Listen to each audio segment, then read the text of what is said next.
Hi out there in LDA land, how are you?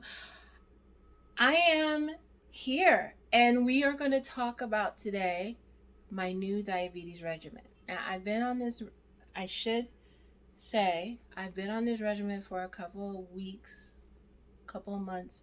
They have changed things in my care of it, and I have actually have new specialists on the team to help me get to the goals that I need to get to.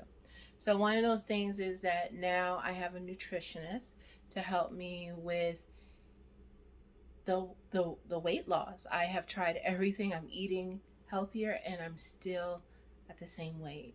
So I have a nutritionist. I have two endocrinologists, one for the diabetes, one for the weight loss, which they're working together. I have a diabetes educator who I meet with every 3 months, and we just go over the medication, how it makes me feel, how it's acting in my body. Because everybody who has any particular disease, it is different for everyone.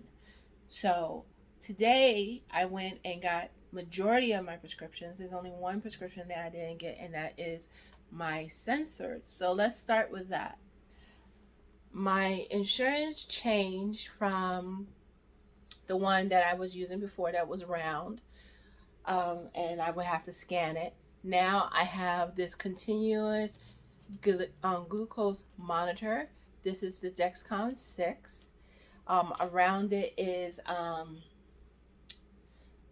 god, it's it's a skin bandage, and it comes with the hole already, and it helps keep the original um, sticky tack for the sensor down.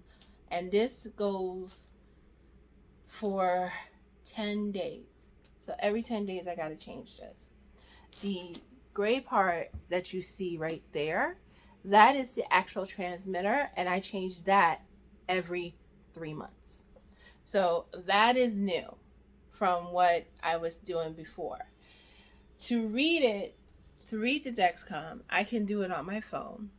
There's an app that will read it, and I also bought the reader. So the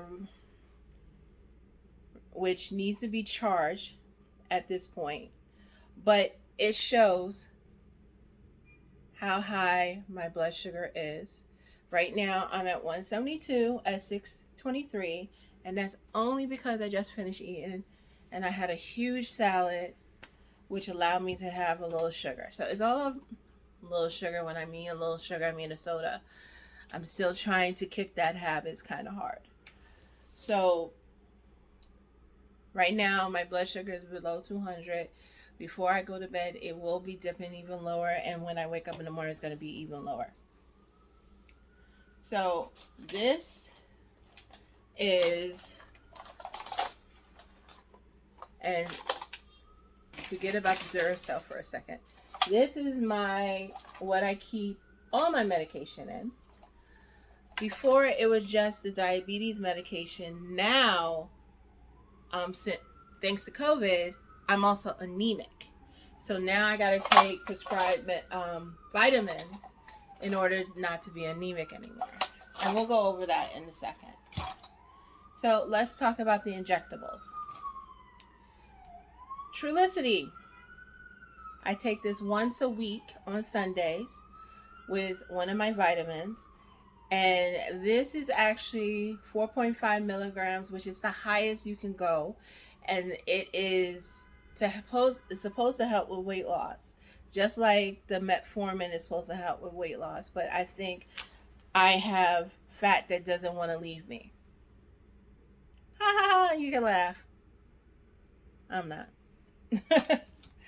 And then I am still on Bascalar, which is the generic for Lantus, so it does the exact same thing. I believe when I was doing the last video I did, I was at 80 units, which was the max. Now I'm down to 52, and it's going lower, so that's a good thing. You got to excuse some of the pill bottles because I am ending some of the prescriptions.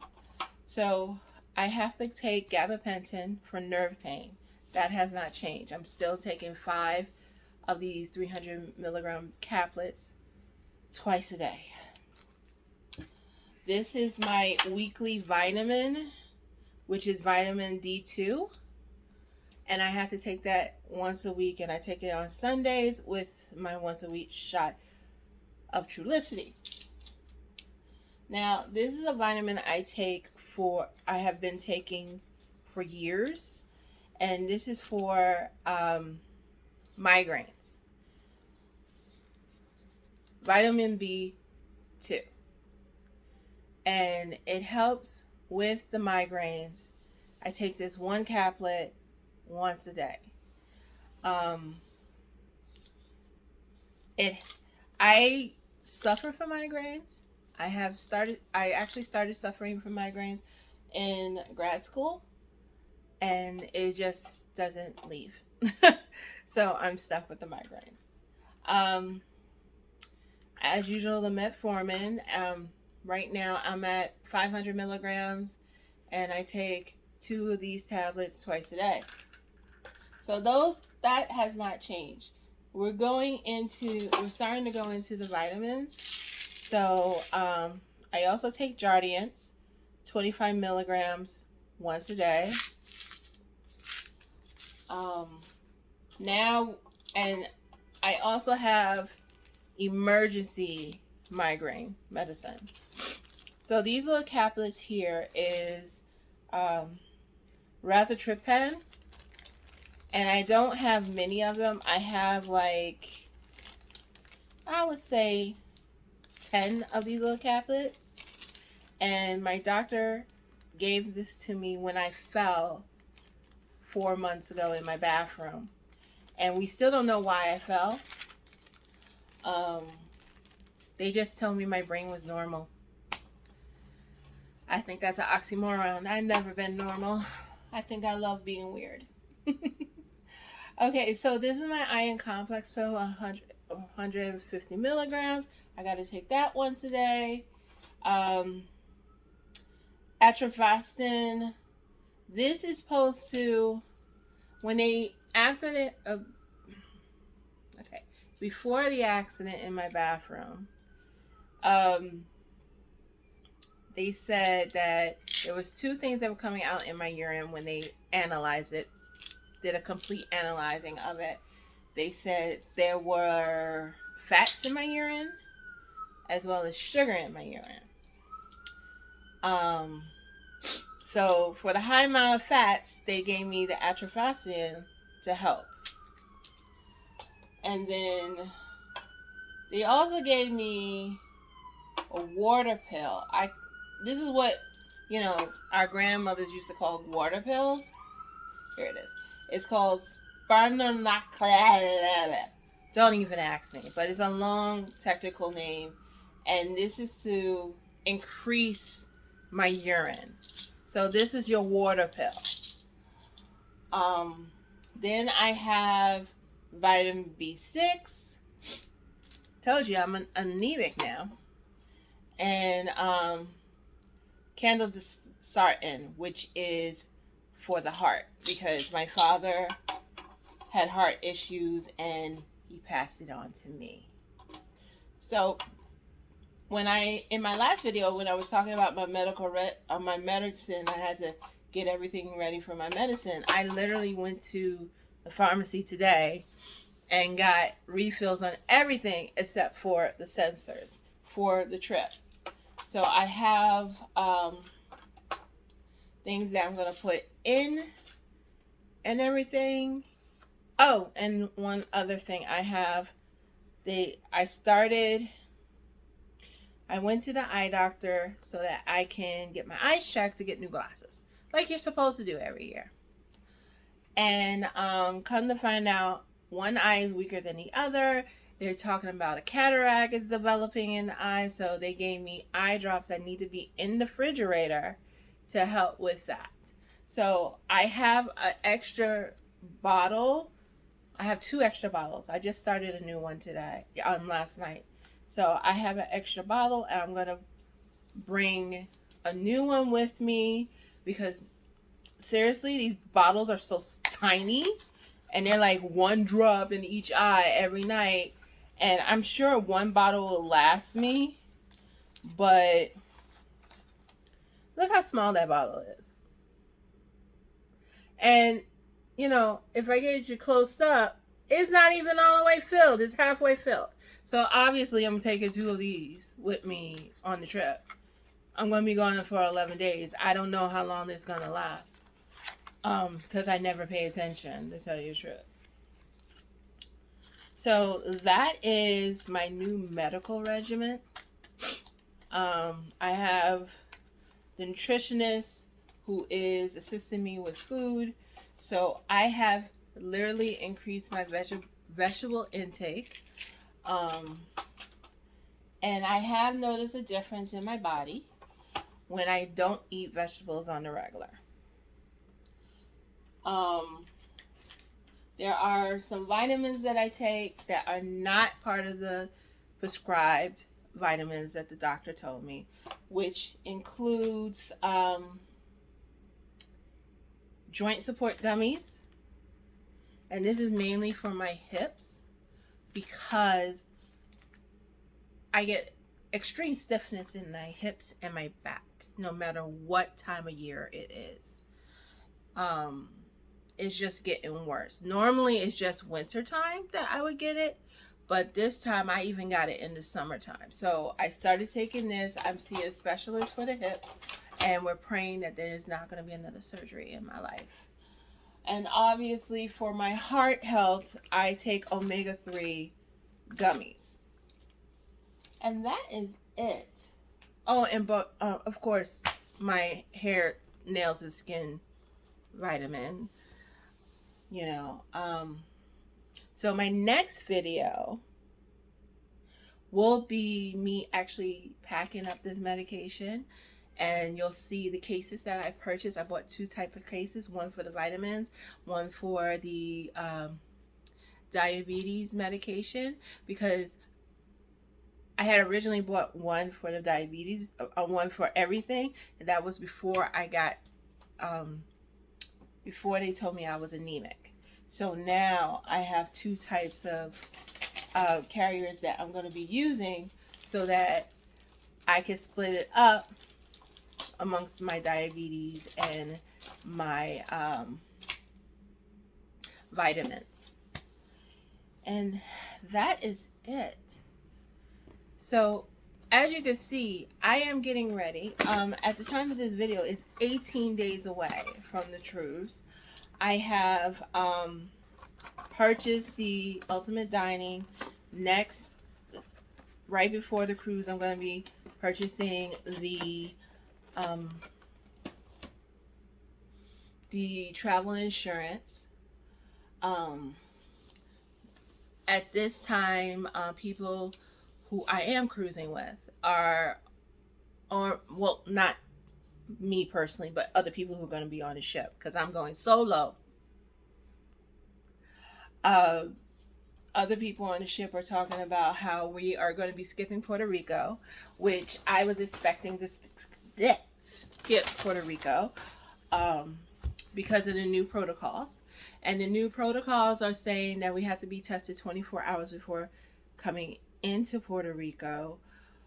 On our itinerary, the time to go into Puerto Rico is day 3. And we get there about we get there in the evening. So we are all showing our COVID tests on the 31st. So that's 3 days later. We're expecting to possibly be on sea in the beginning instead of 2 days, but 3 days. And then we have the St. Lucia, which I had already told you guys. I did try to do 2 different excursions in Antigua and St. Lucia, and they both got canceled out. So now St. Lucia is asking for a test before any cruise ship comes there. Royal Caribbean is not providing us with any extra tests for the ports.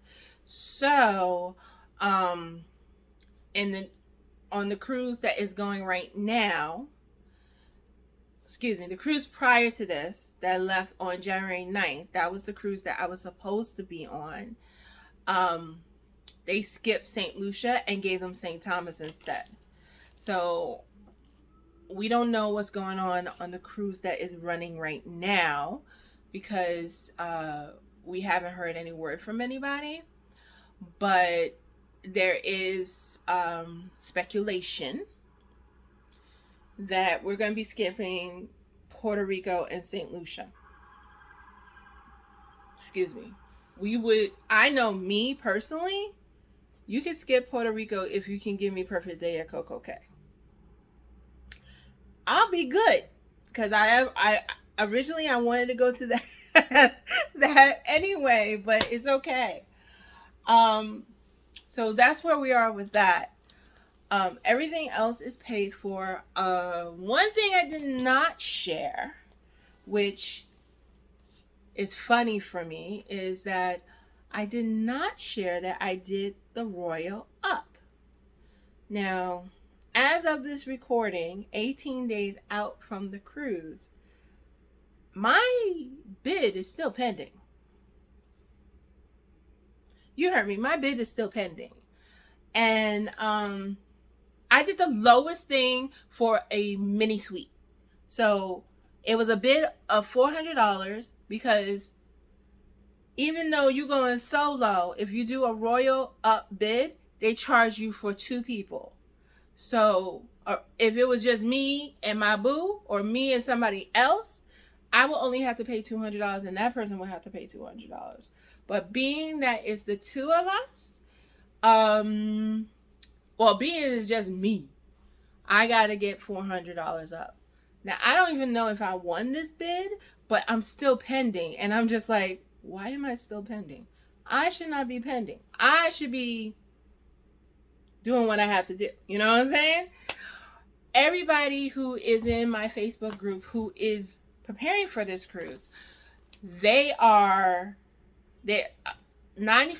of them have posted that their bids, they have put in several bids, and a lot of them are like, well, 4 of my 5 was declined, and then the 5th one is still humming.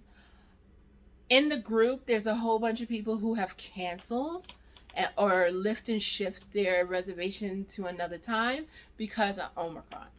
And that's their business. I personally I'm just waiting for the cruise line to cancel. I'd rather have the cruise line cancel on me. I am here in New York. I'm leaving from Jersey. It will be very easy for me just to turn things around and just be like, call my boss and say, I'm just going to take 2 days off and I'll be in there on Wednesday or Thursday. So that would be very easy for me. But there's a lot of people who are taking the warnings of Omicron and they're canceling.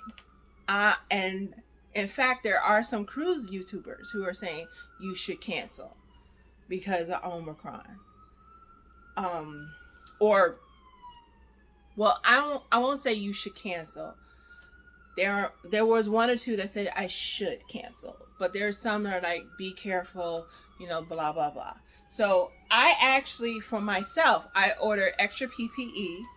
I have some here in the house, but I had to break into that I was going to use for the cruise. So I ordered some more because I want to bring at least 50 with me.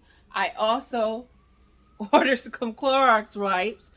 And believe it or not, this looked like a big tub, but there's only 75 wipes in here. So this will be coming back home with me.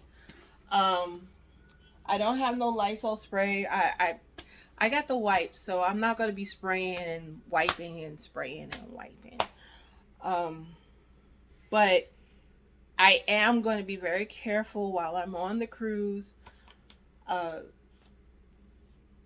going to tell you another reason why I am not canceling, and I'm going to do a whole video about what I have heard and what people are trying to encourage me to do. But I don't want to live in fear anymore. I will tell you the truth. I have said this on my podcast that since COVID,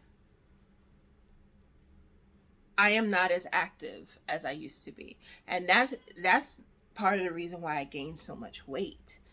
I am not as active. I'm not going out. I'm not, walking around like I used to because I will say I was afraid. So my thing of going on the cruise, and this is something I love. I love to travel, is that I don't want to sit and be afraid anymore. So I have to get rid of this fear.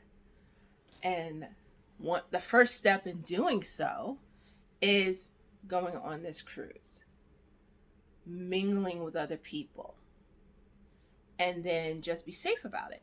So I got my COVID at home exam, which I'm contemplating whether or not I want to do it on camera to show you guys exactly what I went through. And then go through what I'm packing. So I am getting things together very slowly, even though there's 18 days out, and just get myself prepared for what is the next step. I will say that I am uber excited to be somewhere warm, mainly because I think my hips will start hurting and my back will start hurting. And just being able to mingle with other people, which is the best thing ever, to tell you the truth.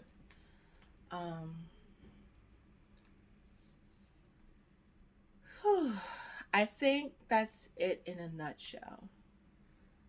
So this started as a medication uptake and went straight into my feelings about the cruise. But I think you guys know I flow in a linear pathway sometimes, and one thing leads to another. And I love you guys for that. So if you have gotten to the end of this, thank you for listening to me and seeing what I have to go through as a diabetic, anemic diabetic at that. And I'm hoping that if by doing this, that anybody who is diabetic or think they are diabetic, that you know that this can be, I'm not gonna lie, dealing with any disease is frustrating. And that's a capitalized frustrating.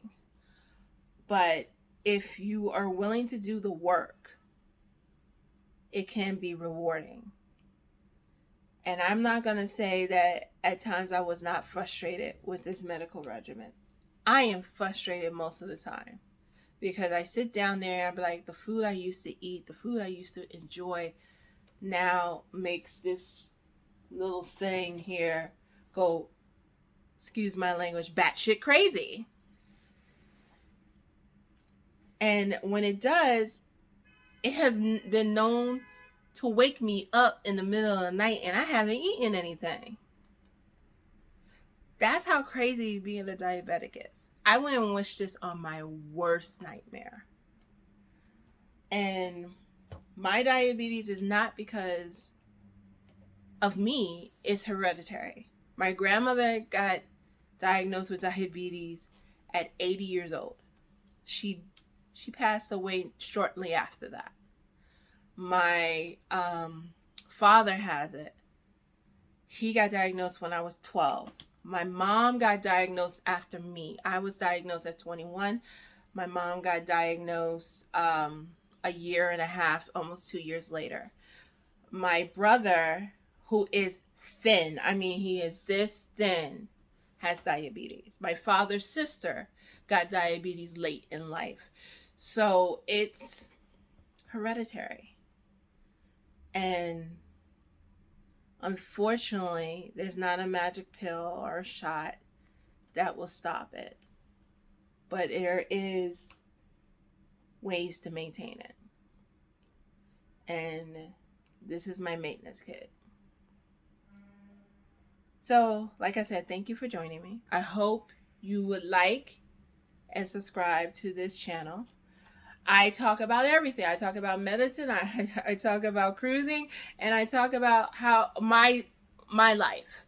I also want to invite you to look out for my podcast, which is called the Imperfectly Perfect, the podcast, and is on Podbean. And I am working on making sure that it's on other channels so that everybody can enjoy it. Over there, we talk about self-healing as well as politics and pop culture. So I really, really hope you would join me over there as well. I will leave a link in the description. I want to thank you all for joining me today and have a blessed one. Make sure you are safe and keep safe.